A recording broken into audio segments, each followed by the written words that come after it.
Em nome do Senhor Jesus, glória a Deus. 2 Timóteo, capítulo 1, versículo 7, quero compartilhar essa palavra com os amados irmãos, e o tema desta mensagem, irmãos, é preparemo-nos para a batalha, amém? Já é, se eu não me engano, a quinta mensagem com este título, e o Espírito Santo está falando fortemente à nossa igreja, para nós nos prepararmos para a batalha da hora final. Eu e você, nós precisamos estar preparados, precisamos estar com a nossa lâmpada cheia de óleo, precisamos estar com a palavra de Deus na nossa mente, nos nossos lábios e no nosso coração. Então eu quero ler juntamente com os irmãos, esse que para mim, quando nós lemos a palavra do Senhor, muitas vezes, para nós, um texto salta, e desta leitura, desta epístola do apóstolo Paulo ao seu filho na fé, Timóteo, o texto que me salta, o texto áureo, o texto mais importante, que fala comigo e que também, creio eu, foi a passagem bíblica que falou com Timóteo, é 2 Timóteo, capítulo 1, versículo 7. Se você tem a Bíblia, abra, acompanhe comigo. Se você não tem, você pode também estar acompanhando aqui no Data Show. 2 Timóteo, capítulo 1, versículo 7. Os irmãos encontraram? Diz assim o texto sagrado: porque Deus não nos tem dado espírito de covardia, mas de poder, de amor e de moderação. Duas palavras aqui, algumas versões trazem um sinônimo. É a palavra covardia, que muitas versões trazem como medo. Então Deus, nosso Senhor, não nos tem dado espírito de medo, mas de poder, de amor e de moderação. A outra palavra é moderação, que em outras versões está equilíbrio. Equilíbrio. Então, eu quero repetir este texto, ou quero ler este texto com os irmãos podem acompanhar aqui, vamos ler juntos, em alta voz, fazer esta proclamação da palavra de Deus nesta noite.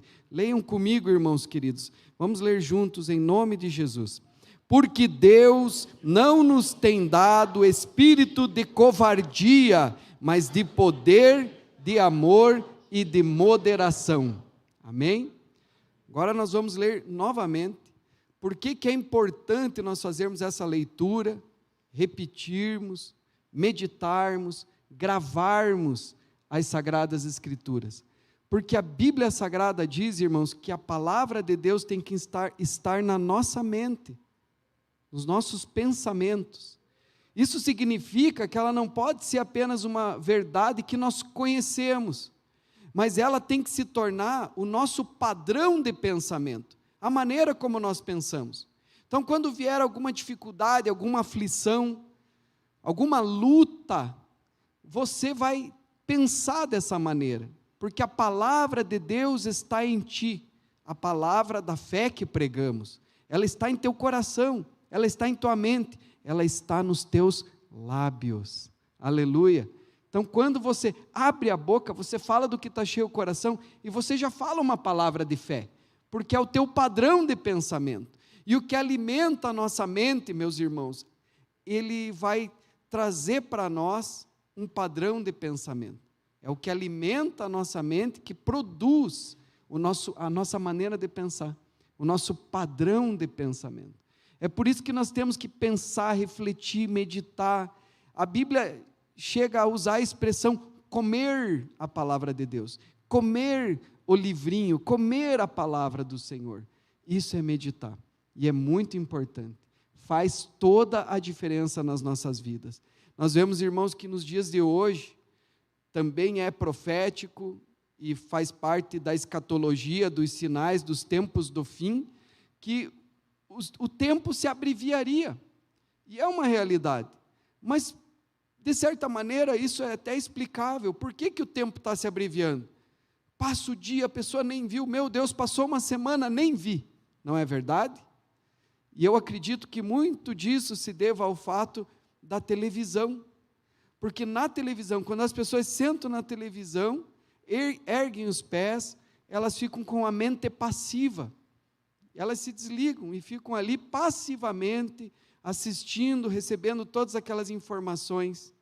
Elas não têm sequer defesa, sequer espírito crítico daquilo que elas estão assistindo, porque elas ficam passivas, vulneráveis. E quando viu, nossa, passou 1 hora, nossa, 1h30. Pior ainda, irmãos, redes sociais.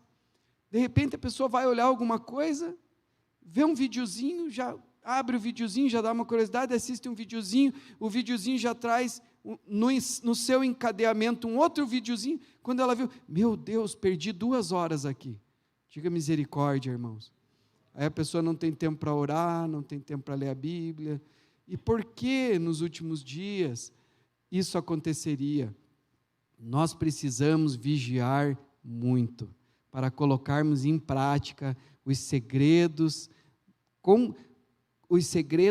compartilhados conosco pelo nosso Senhor Jesus da palavra de Deus. Amém?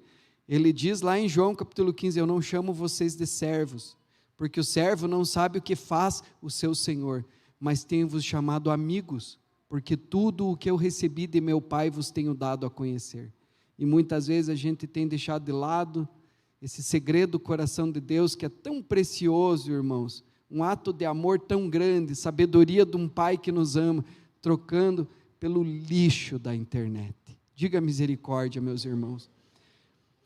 Então vamos repetir novamente, 2 Timóteo capítulo 1, versículo 7, repitam comigo, vamos ler juntos. Porque Deus não nos tem dado espírito de covardia, mas de poder, de amor e de moderação. Amém?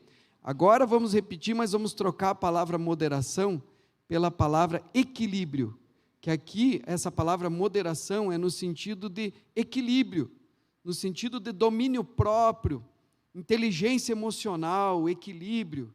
Amém? Então você coloca no lugar de moderação no final, quero ver se os irmãos vão lembrar, durante a nossa recitação aqui do texto sagrado, ali no lugar da palavra moderação, equilíbrio. Amém? Então leiamos.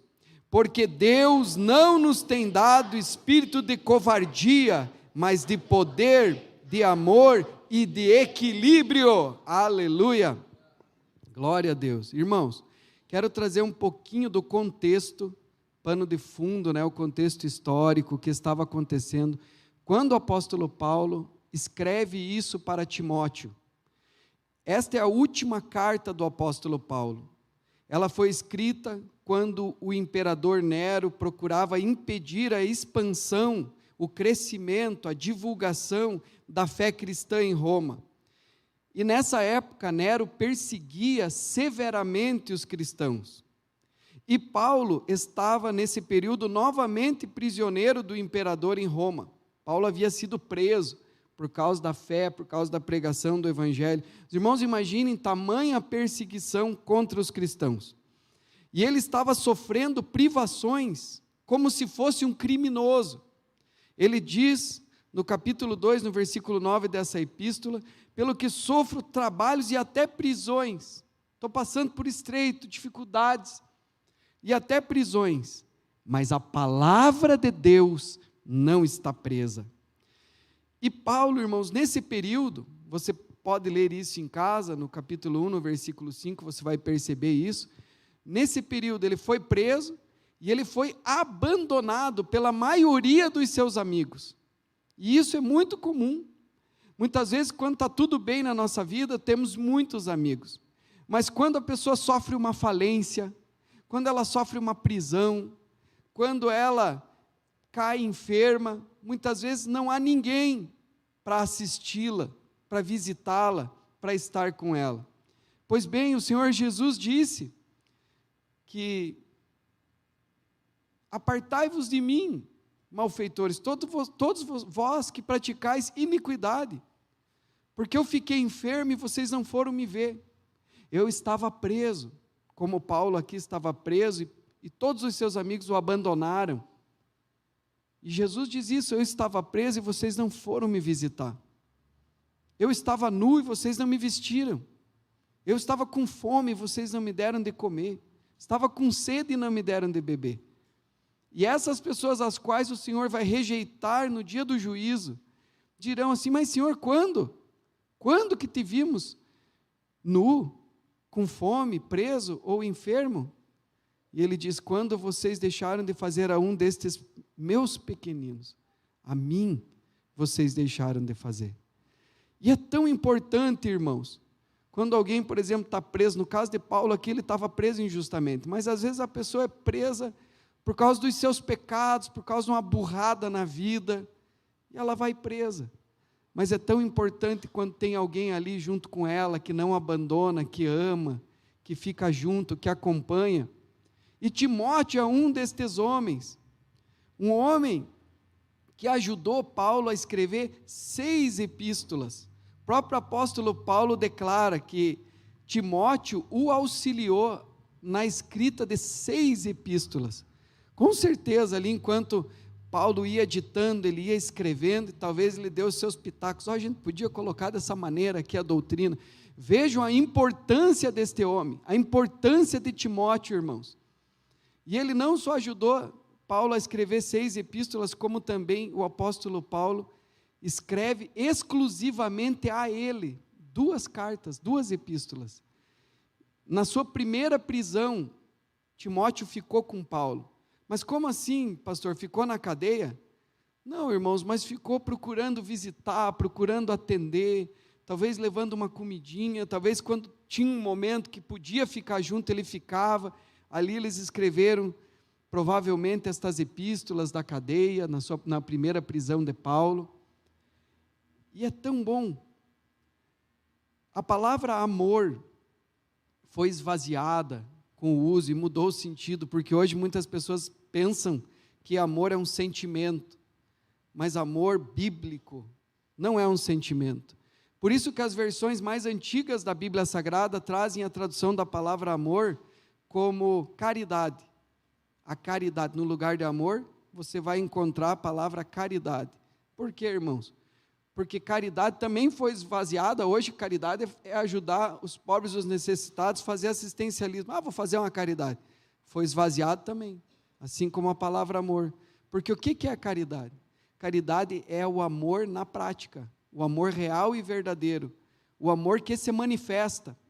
Teve alguns anos atrás que a gente colocou como fio nuclear da igreja, os irmãos vão lembrar, o amor em 4K, lembra, irmãos?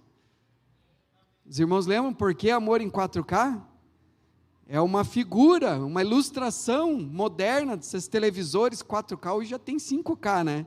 Se fosse hoje, nós íamos colocar o amor em 5K, porque, irmão, se você diz que ama, as pessoas têm que olhar para você e ver em 5K, amém?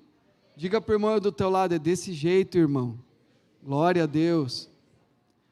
E aí, às vezes, a pessoa diz assim: eu amo tanto a fulana, mas ela sabe que eu amo dentro do meu coração. Diga misericórdia. Esse amor não vale nada, irmãos. E às vezes a nossa fé é desse jeito, é uma fé religiosa. E a Bíblia diz assim: não adianta se você foi batizado lá de bebezinho. Os judeus eram circuncidados ao 8º dia. Eles pegavam o bebezinho judeu e levavam lá para se circuncidar. E eles se gabavam: eu sou judeu, circuncidado ao 8º dia, da tribo de Benjamim, da tribo de Judá, e blá, blá, blá, blá, blá, blá. Sabe o que diz a palavra do Senhor? Que para Deus, nem a circuncisão, quer dizer, religião nenhuma, nem a circuncisão, nem a incircuncisão, esses negócios todos aí, foi batizado, qual que é a tua placa da tua igreja, do teu emblema religioso, né, da tua raça, do teu pedigree, sei lá como é que se quer chamar isso aí, e defender esse negócio.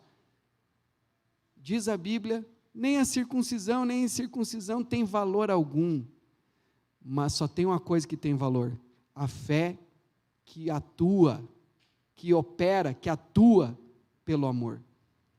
É isso que para Cristo tem valor, a fé que atua, que opera pelo amor. Então, a tia está doente, nossa, eu amo ela no meu coração. Não, irmão, meu Deus, minha tia está doente, eu vou lá. Aí sim, é doação.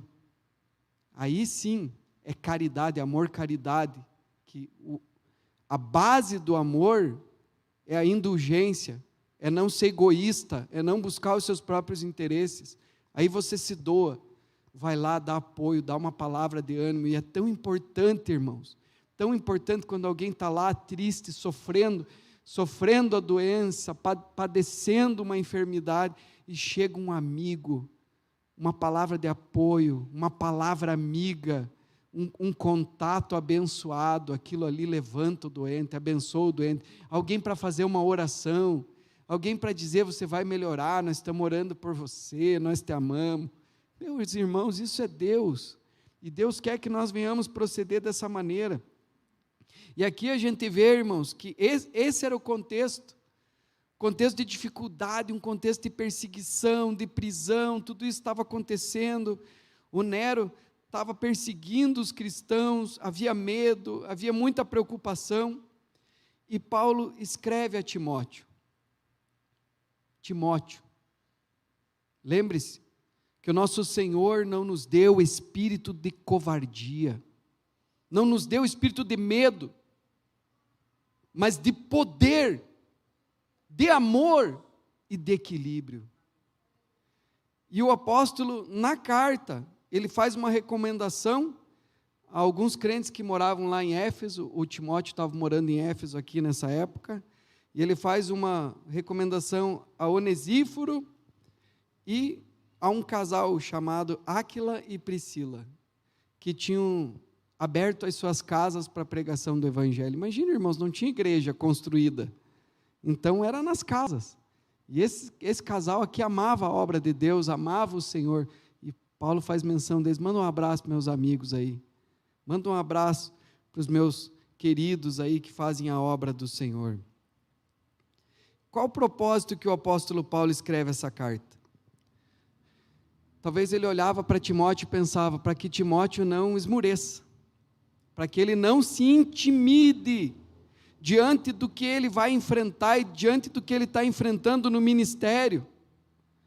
Paulo divisava, ele via a sombra negra da perseguição que estava vindo de fora contra a igreja, e ele também sabia da atividade dos rebeldes, porque desde aquela época, irmãos, tinha muito crente rebelde dentro da igreja, que se rebelava, não compreendendo o propósito de Deus, se rebelava dentro da igreja, e falsos mestres dentro da igreja. Se você ler a carta, você vai ver isso, falsos mestres dentro da igreja.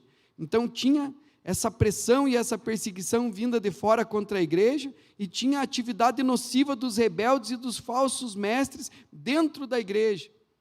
E Paulo exortava a Timóteo a defender o Evangelho, a pregar a palavra, a perseverar na tribulação e a cumprir a sua missão. Olha que tremendo, irmãos. Persevere na palavra, defenda a pureza do Evangelho, seja perseverante na tribulação e cumpra a tua missão. Essas eram as palavras.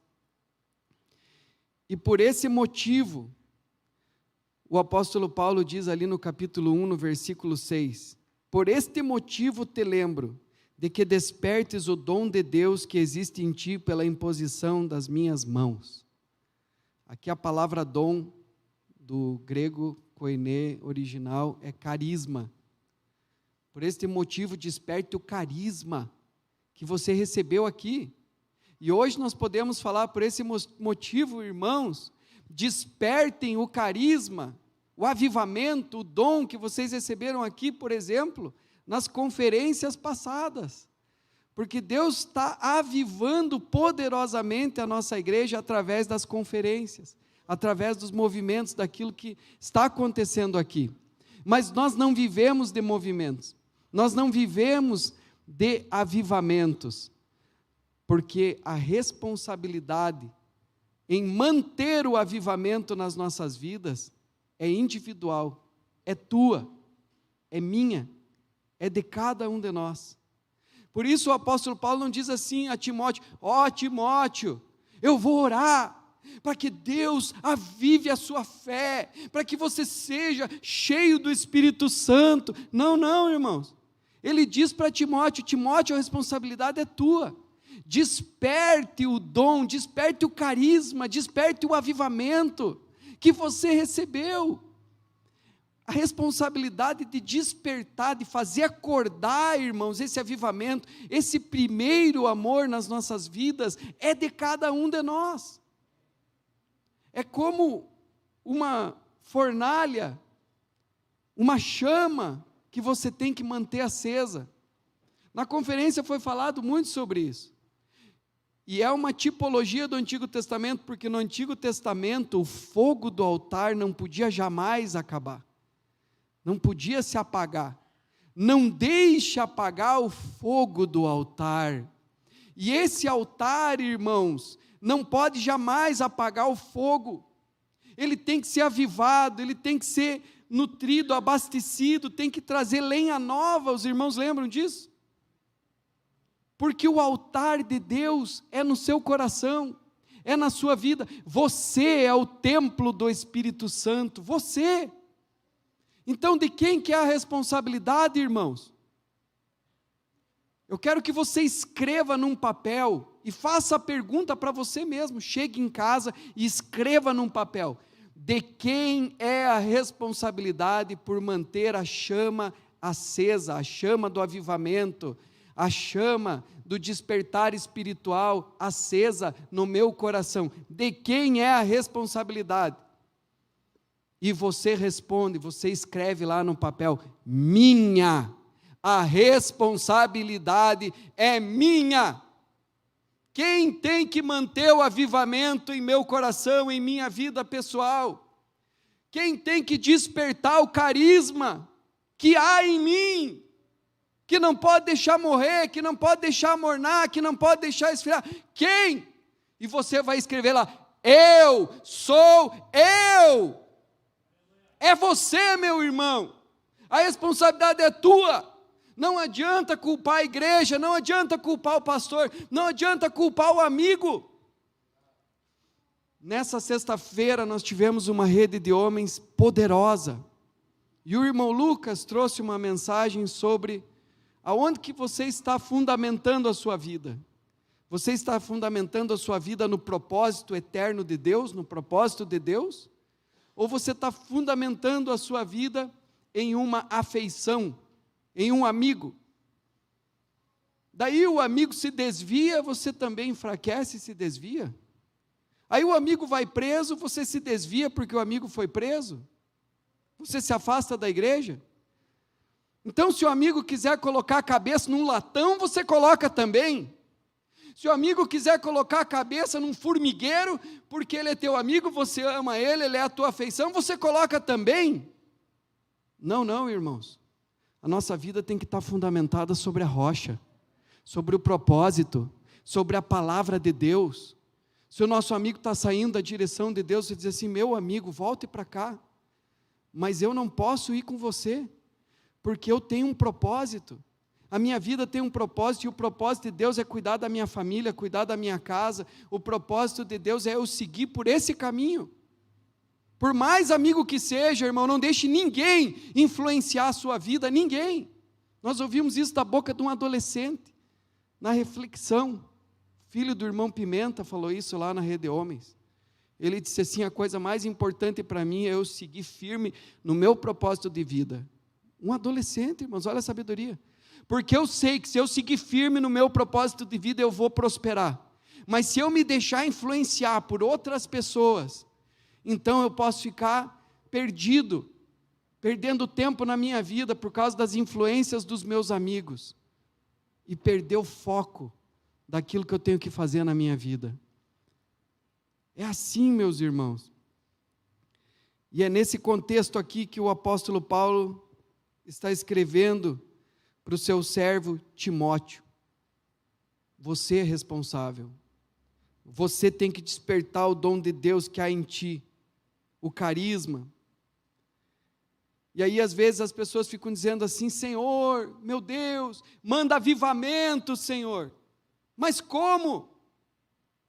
se você não abandona o pecado da tua vida, como é que Deus vai avivar? Se você não para de fazer as coisas que desonram a Deus na tua vida, porque sem santificação ninguém verá a Deus, irmãos. Sem santificação ninguém será cheio do Espírito Santo. Às vezes a pessoa quer a bênção de Deus e tem tanta gente orando tanto tempo e pedindo, Senhor, me dá a bênção, e querem que Deus abra mão e lhe abençoe, mas Ele não abre mão do pecado. Ele quer a bênção, mas quer o pecado ao mesmo tempo, quer o mundo ao mesmo tempo. E é uma tentação, irmãos. E a gente tem que ter muita vigilância. Por exemplo, você que se fotografa e se posta na internet, se fotografe, mas antes de postar, olhe bem para esta foto. Olhe bem, examine muito bem. Porque os homens têm uma concupiscência nos olhos, gostam de olhar, de ver. Mas as mulheres têm uma outra tentação, gostam de ser vistas, de serem admiradas. E a Bíblia Sagrada diz, meus irmãos e minhas irmãs, que aonde há sensualidade não habita o Espírito Santo. Então como é que é avivamento? Ó Deus, manda o avivamento, irmãos, tome cuidado com estas coisas, porque quando você se posta na internet, é como se você fosse ali no dia D, na frente dos bancos, aqui em Caçador, na avenida do comércio, e naquele dia mais movimentado do comércio, você fosse lá e tirasse uma foto. Não sei como é que é bem a pose. Daí, né, aqui, abaixa aqui um pouco. Diga misericórdia, irmãos. Você faria isso ali? Não faria, porque você é crente. Mas quando você se posta na internet, você está se expondo para o mundo. É uma avenida. Pessoas de todos os tipos, pessoas depravadas, vão olhar aquela foto, vão falar coisas, vão proferir palavras de bênção ou de maldição, conforme o que você está colocando de você para o mundo. Então, meus irmãos, a gente tem que santificar a nossa vida, santificar o nosso pensar, santificar o nosso falar, abrir mão do pecado. Só trouxe isso aqui para dar um exemplo, mas você pode colocar aí, irmãos, cada um sabe. Às vezes a pessoa fica, mas tenho tantas virtudes, mas isso aqui, Deus sabe que é a minha fraqueza. Diga misericórdia, irmãos. Sem santificação ninguém verá o Senhor, nós precisamos santificar as nossas vidas. A Bíblia diz em Isaías capítulo 66, versículo 18, que os nossos pecados fazem separação entre nós e o nosso Deus, para que não nos ouça. Se você não se arrepender do seu pecado, você pode orar, Deus não ouve. Também no Salmo, se a irmã quiser abrir ali, irmã, Salmo 66, versículo 18. Salmo 66, versículo 18. Diz assim, ó: se eu no coração contemplara a vaidade, o Senhor não me teria ouvido. Se no coração, irmão, você ficar contemplando o pecado, olhando, que bom, que delícia, que bênção, misericórdia, o Senhor não ouve. E daí não tem como ser abençoado. No capítulo 1 dessa epístola, Paulo assegura Timóteo do seu incessante amor e da oração, e exorta-o a nunca transigir na fidelidade do Evangelho, a guardar com diligência a verdade e a seguir o seu exemplo. No capítulo 2, Paulo incumbe seu filho espiritual a preservar a fé, transmitindo suas verdades a homens fiéis que, por sua vez, venham a ensinar a outros. Olha a importância disso. Timóteo, confia isso que eu te ensinei, o Evangelho, as palavras do nosso Senhor Jesus Cristo, a homens fiéis. Como assim fiéis? Fiel santo, pastor? Não só santo. Homem convertido, claro, que a gente vai discipular, que se converteu, que quer saber de Deus, de Jesus.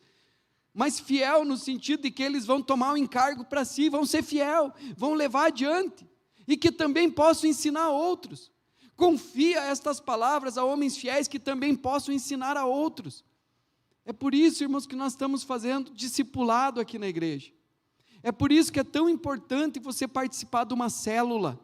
Você está junto com o corpo, na visão do corpo, no espírito do corpo, no espírito da igreja, caminhando junto, se alimentando, se abastecendo, se fortalecendo espiritualmente, sendo discipulado. Isso é muito importante. E aí ele diz assim: admoesta que fuja das paixões da mocidade.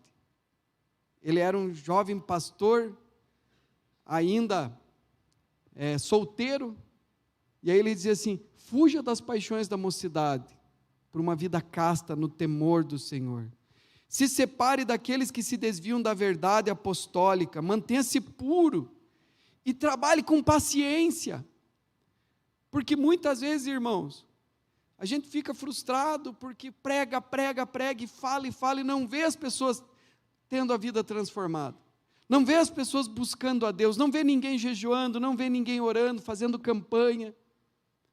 Mas o que ele diz para Timóteo? Timóteo, tenha longânimo, seja longânimo, que é ânimo longo, não desanime, persevere, continue ensinando, ensine de novo.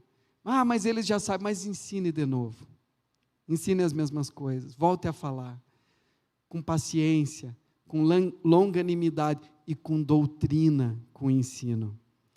Você que é líder de célula, irmão, que não está vendo transformação no povo lá da tua célula, é desse jeito, amém?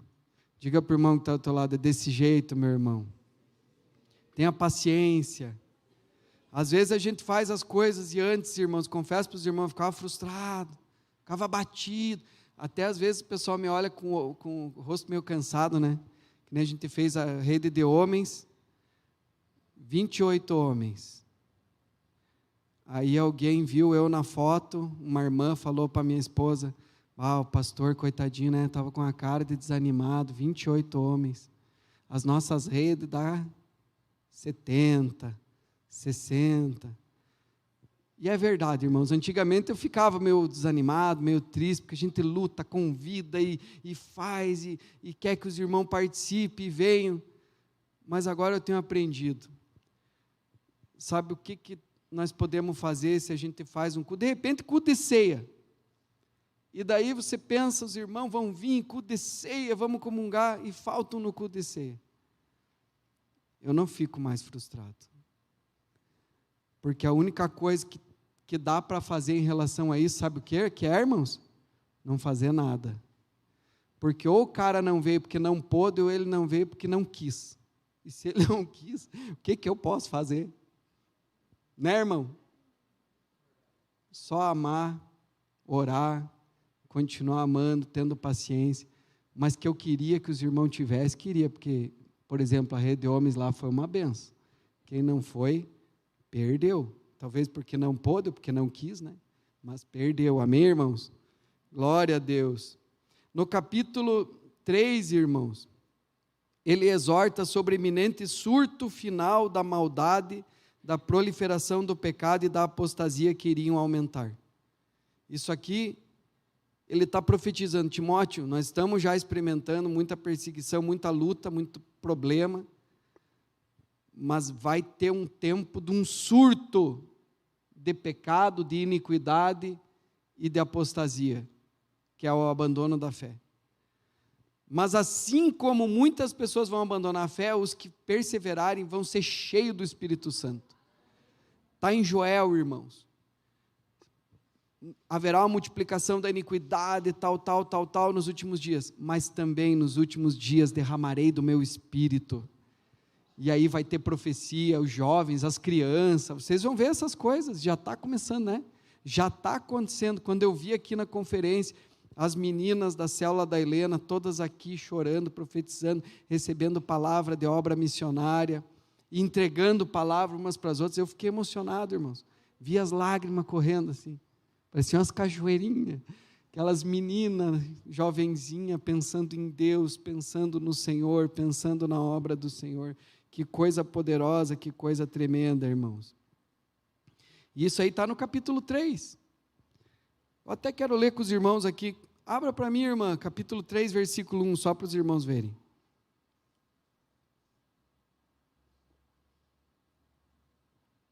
2 Timóteo 3:1. Isso. Sabe, porém, isto: nos últimos dias sobrevirão tempos difíceis, pois os homens serão egoístas, avarentos, jactanciosos, arrogantes, blasfemadores, desobedientes aos pais, ingratos, irreverentes, desafeiçoados, implacáveis, caluniadores, sem domínio de si, cruéis, inimigos do bem, traidores, atrevidos, enfatuados, mais amigos dos prazeres do que amigos de Deus, tendo forma de piedade, parecem até que são religiosos, falam bonitinho de Deus, de Jesus, mas negam, entretanto, o poder. Foge também destes. Amém? Noutra versão está escrito: mas negam também a eficácia. Porque o que é, irmãos? Exatamente aquilo que nós falávamos. Nossa, é crente, tem até os como é que chama? Os dizer de crente. Como é que fala isso? O crentez, né? Hã? É o crentez, né? Tem o crentez na ponta da língua, irmão, mas não tem a vida transformada. O que adianta? Porque está negando o poder, está negando a eficácia da piedade. Tem aparência de piedade. Nossa, parece um crente. Mas a vida é turbulenta. E a Bíblia diz: foge destes. O apóstolo Paulo morreu 35 anos depois da sua conversão. Ele foi executado por decreto de Nero, 35 anos depois que ele teve a experiência com Jesus lá na Porta Formosa. E ele já está, irmãos, nos últimos dias dele, escrevendo essa carta aqui para Timóteo. E eu acho tão lindo o final, lá no capítulo 4, no versículo 6, quando ele escreve assim, ó, ele prevê, né? E ele diz assim: quanto a mim, estou sendo já oferecido por libação, e o tempo da minha partida é chegado. Combati o bom combate, completei a carreira, guardei a fé. Já agora a coroa da justiça me está guardada, a qual o Senhor, reto juiz, me dará naquele dia. E não somente a mim, mas também a todos quantos amam a sua vinda. Você ama, irmão? Jesus está voltando para nos arrebatar. Aleluia. E aí, agora que eu vou começar a pregação, isso aí era só o pano de fundo, entende, irmãos? Só a introdução. Agora eu vou entrar na pregação aqui. 2 Timóteo capítulo 1, versículo 7.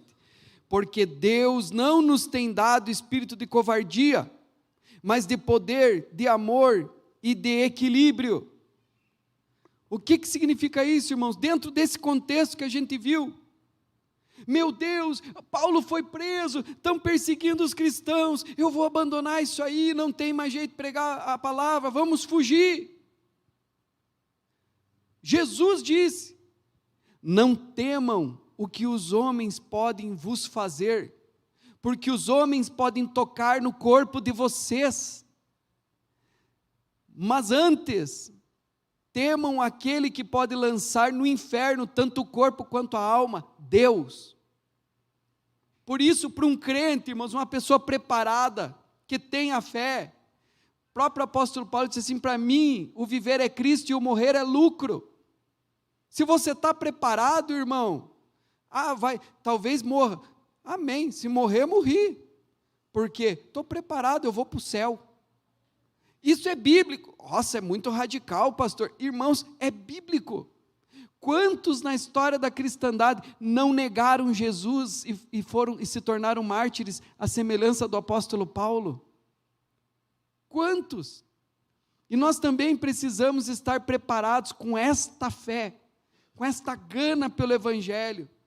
E é nesse contexto, irmãos, de perseguição, nesse contexto de Nero, nesse contexto de morte, de prisão, de açoite, que Nero estava pegando os crentes, jogando nos círculos máximos, para serem comidos pelos animais, pelas feras, que o apóstolo Paulo fala para Timóteo: Timóteo, Deus não nos deu espírito de medo, espírito de covardia, mas espírito de poder, de amor e de equilíbrio. É nesse contexto, irmãos. Sabe por quê? O medo é o contrário da fé. Quando uma pessoa diz assim, ai, ai, ai, meu Deus, vamos falir, é o fim, estou com medo, vai acontecer isso, não tem jeito. Está crendo no mal. O medo é a fé no mal. Você está crendo no mal. E Deus não nos deu espírito de medo, de covardia. Deus nos deu espírito de poder. O que é isso, pastor? Poder. Posso todas as coisas naquele que me fortalece. Eu sei em quem tenho crido. Jesus é poderoso. E Ele em tudo nos dá a vitória, em tudo nos conduz em triunfo. Tudo é possível ao que crê. Está escrito ou não? Tudo é possível ao que crê. Esse é o poder de Deus. Posso todas as coisas naquele que me fortalece. Deus é poderoso para fazer muito mais do que pedimos ou pensamos, segundo o poder que em nós opera. Segundo o poder que em nós opera. Então, Ele não nos deu o espírito de covardia, mas de poder. Calma, irmãos, vai dar certo, nós cremos em Deus, nós vamos ter a vitória, o Senhor está conosco, nós vamos passar por isso e vamos ser vencedores. Sabe o que eu gosto, irmãos? Nesse sentido de espírito, nós podemos ser contagiados por vários tipos de espírito. E uma coisa que eu gosto muito é daqueles atletas da seleção brasileira de vôlei, tempo do Bernardinho. E eles ficavam com uma gana, né? E todos eles entravam num mesmo espírito esportivo, e eles entravam ali comendo aquela bola. E vinha a bola, levantava, e saíam, pareciam uns Hulk, e se abraçavam, e vamos para cima. É desse jeito, amém, irmãos?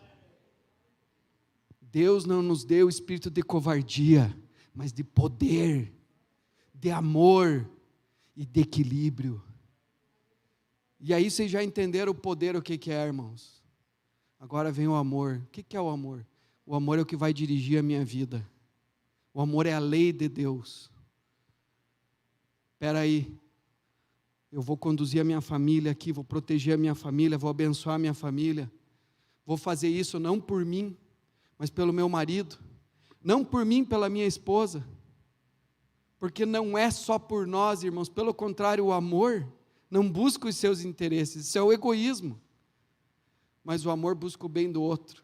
Então o amor é a lei de Deus, o amor é a nossa regra de fé e prática, o amor é a própria palavra de Deus. Jesus é o amor de Deus encarnado, que enfrentou a cruz para nos salvar. Deus não nos deu espírito de medo, mas de poder, de amor.